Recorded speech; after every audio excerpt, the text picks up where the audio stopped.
competencies were met through work samples and through conversations, and that's over time.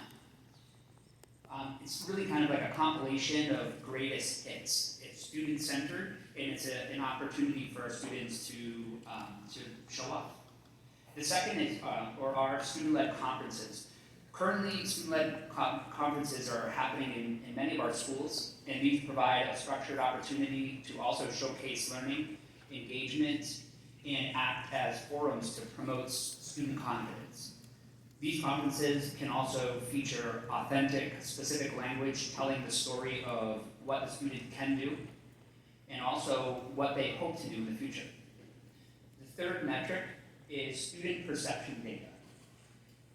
We have to be able to know how students are feeling and why. So capturing attitudinal data is all important, as it honestly shares whether students feel they belong and whether they feel that they're included. We need to know whether students feel a part of our SAU family or not. Not only do diversity, equity, inclusion, and justice depend on it, but it also provides honest reflection and points for all of us adults on whether or not we may need to change and strengthen or alter our culture and practice to ensure that this happens. The last essential metric that I just want to quickly talk about relates to learning through service or community service. Community service provides a vehicle for students to think more critically about their role as citizens and can be and should be organic and authentic for each student. This is incredibly important and allows us, all of us, moments in time to facilitate and celebrate the impactful power of service and giving back. I just wanted to say thank you for your time, and thank you to all of the group members and Dr. Ryan for this opportunity.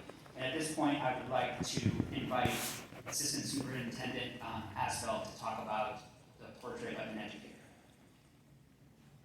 I believe. Oh, so I'm not too sure who I'm inviting up. Thank you.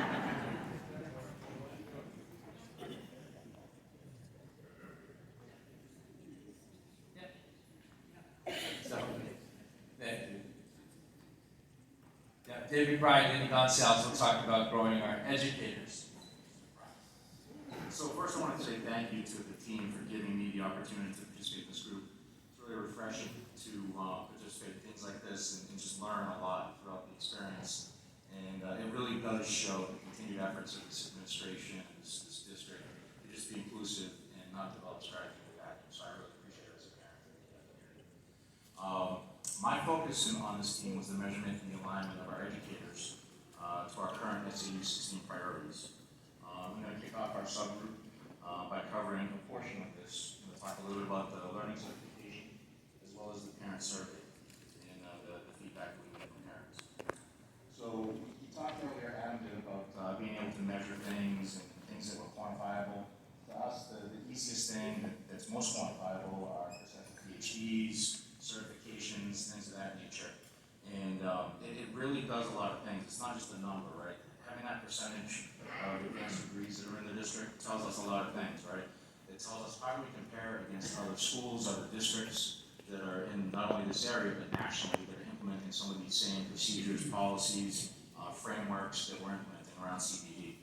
And more than that, really, though, I think what was most important to me about this is it really shows a teacher's willingness to innovate and be creative and think of the types of things and excellence and innovation that they want to bring into their classroom. So that was an easy one for us. But it was also important because those things are really good at telling you, in some cases, about a teacher and where they are at a point in time. It's really important to be able to use measuring sticks on an annual basis for the teachers. So it can't really stand alone. So we talked a little bit about the MLP programs that the teachers have. And imagine a teacher that received a PhD 10 years ago. If they haven't been researching, they haven't been doing new things to innovate, then they really need to be measured. So I was going to ask Andy to just talk about that MLP program real quick and some of the things that includes to give you a taste of that.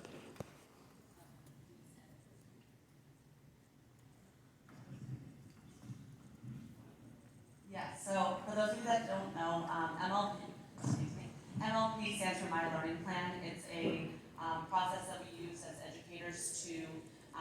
make sure that we're staying current in our profession.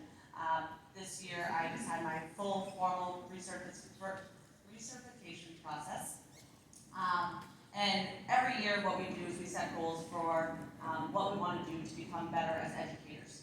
And after 3 years, we take all of those things together and we meet with someone from the SAU and we talk about the growth that we've made. We bring 10 to 12 artifacts to the table and we bring evidence of student growth through that process. So it's a very valuable experience for all of us as educators to reflect on what we're doing, but it also shows that each year we're making progress.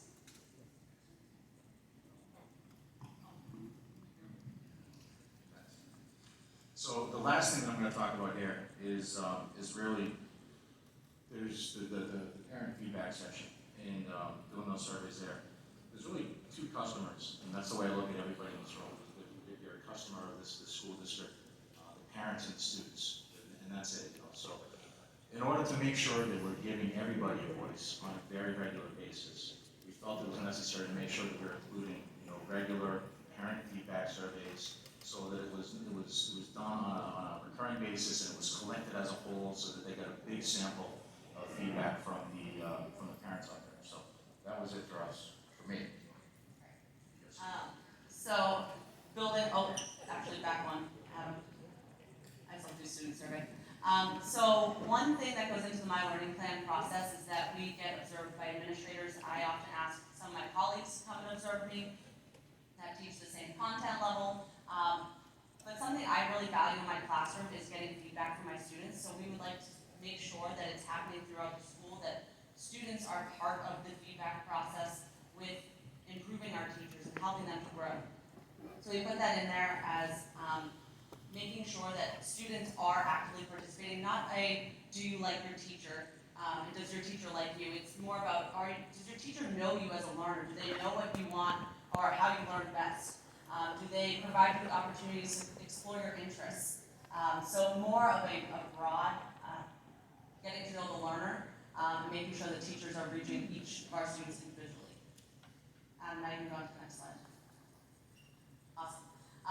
Then another student survey to ensure that teachers are providing an equitable classroom, making sure everybody feels included and welcomed. And then the teacher practice. This goes into our My Learning Plan, what you're going to learn about next. In the future, we'll be able to pick our competencies that we want to focus on for our growth as educators. And one of them may be, say, equity and how we're providing and growing in the equity field of improving our classrooms for our students. I think that's it. Thank you.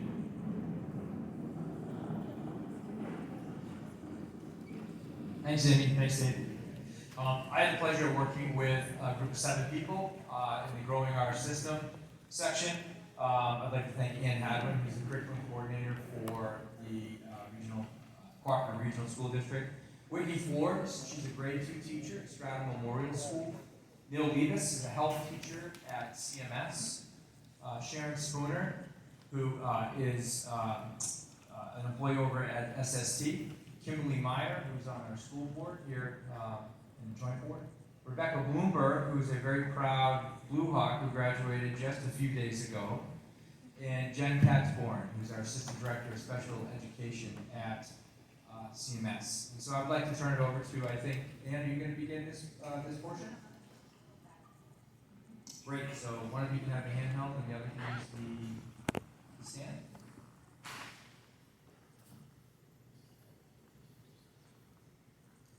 Okay, good evening. So the first metric that we're looking at for growing our system is what's called 65 by 25. And that is the subject of a white paper that was produced by the Community College System of New Hampshire. And the goal that was described in this white paper is that by the year 2025, 65% of adults 25 years and older will have some form of post-secondary education. So that could be a 2-year degree, a 4-year degree, or a certificate, some kind of other professional degree. And why was that the goal?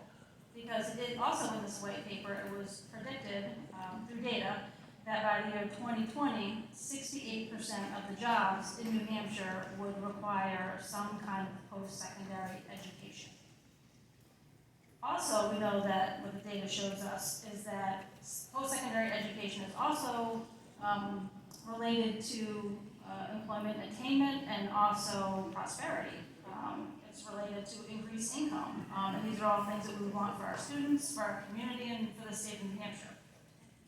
So that being the case, what we want to know is how are we preparing our students for leaving SAU 16 and then moving on to some kind of post-secondary education? How did our system do? So it's not enough just to graduate from high school, although congratulations again, Becca, and get into college, but are our students, are they persisting through college? Are they persevering? And are they completing so that they can reach that goal of gainful employment? And so what we would like to do is to measure, again, this metric by using that National Student Clearinghouse data to track our students and to find out, where are they in meeting this goal for New Hampshire, for themselves and for the state of New Hampshire. I think you're going to do career pathways, right? So our second metric was exposure to career pathways. And so a lot of communities have kind of overvalued college as the final destination, but through national research, it's clear that with this exposure to different career pathways, other than college, as well as college, it's more equitable and it better prepares every student for success in the future. And this is attainable through measuring the number and percent of students, including Title I students, who participate in the variety of those learning opportunities. And that can include CTEs and ELOs, as well as school enrollment and other internships, etc. And again, a lot of these metrics and how we're measuring them are very interconnected, because obviously the end goal for all of our students is employment, whether, again, they take that pathway through college or right to a certificate program, but that is the end goal. So having that exposure in high school is very important. So the next metric is community participation. And the why, as a system, we do care deeply about how our community engages in the learning experience. So when families and businesses partner with schools, students benefit, and the community also benefits.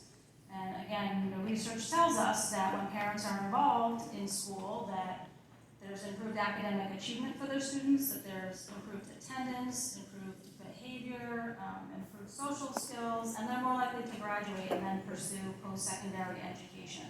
So having that parent involvement is always important, and it continues to be important.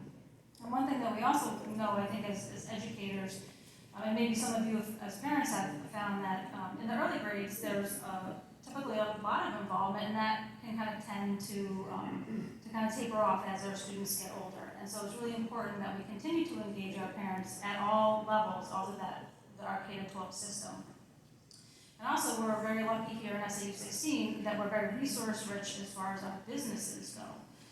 And so to continue to partner with local businesses to provide opportunities for students and families. And that can look like program resources, after-school programs, family resources, and for our high schools, that could be ELOs, it could be internships, and also potentially that school-to-employment pipeline, which is also very important.